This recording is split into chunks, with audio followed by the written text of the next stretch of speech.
بسم اللہ الرحمن الرحیم۔ وہ کون سی صورت ہے کہ ایک شخص نے ہمارے ملک میں چاروں طرف منہ کر کے نماز پڑھی پھر بھی اس کی نماز صحیح ہو گئی؟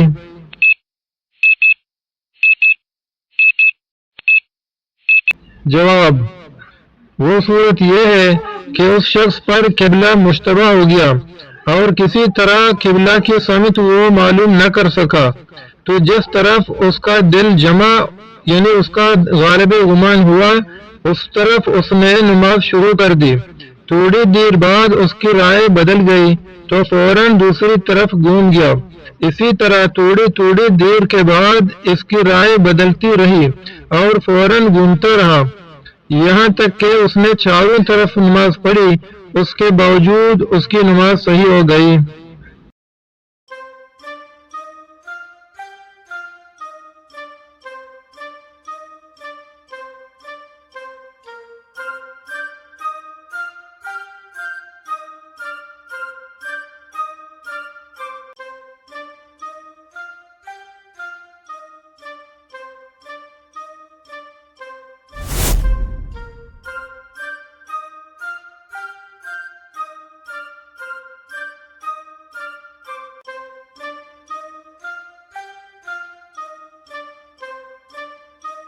اس طرح کے اسلامی معلوماتی ویڈیوز کے لیے چینل کو سبسکرائب کریں۔